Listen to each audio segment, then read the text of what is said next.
বুকান আজকে নিজে নিজেই তীর ধনুকটা বানিয়েছে। সেটা কিভাবে বানালো আর কেনই বা বানালো সেটা আমি সবটাই তোমার সাথে শেয়ার করব। হাই, আজকে হচ্ছে শনিবার। আমার ব্লগে তোমাদের সবাইকে অনেক ওয়েলকাম। তো আরেকটা নতুন ব্লগ নিয়ে চলে এসেছি, আর এই মস্তান আমাকে হেল্প করতে চলে এসছে। প্রত্যেক শনিবার করে আমি ছাদে আসি, এসে ছাদটা পরিষ্কার করি, কারণ আমার ক্লাস থাকে সেই জন্য বেসিক্যালি। আর আমার হাত থেকে পড়েই টবটা পুরো ভেঙে গেছে, তার জন্য আমার প্রচুর মন খারাপ। এই টবগুলো আর এই গাছগুলোর যত্ন নেওয়াই প্রায় হচ্ছে নাই বললে হয় আর কি। জল দেওয়াও কমে যাচ্ছে আর সার মাটি দেওয়াও, আর এই আমার গাছগুলোর আরও বেশি ক্ষতি করছে। এসেছিলাম জামা কাপড় শুকোতে দিতেই তার চক্করেই ঝাড় দেওয়া, কপি শুকনো দেওয়া। ও হ্যাঁ, তোমরা কে কে শীতকালে বাঁধাকপি ফুলকপি শুকনো করো সেটা কিন্তু আমাকে জানিও।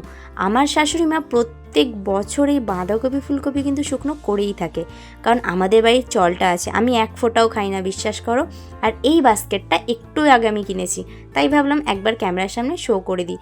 দাম নিয়েছিল 130 করে আমার এলোমেলো জামা কাপড়গুলো এর মধ্যে রাখবার জন্য। আপাতত জামা কাপড়গুলো আমি গুছিয়েই রাখছি, কিন্তু অ্যাকচুয়ালি আমি এগুলো গুছিয়ে রাখবো না। আর আরেকটা আমি এটা কিনবো ভেবে রেখে দিয়েছি, খুবই কম দামে এটা পেয়েছিলাম সেই জন্য।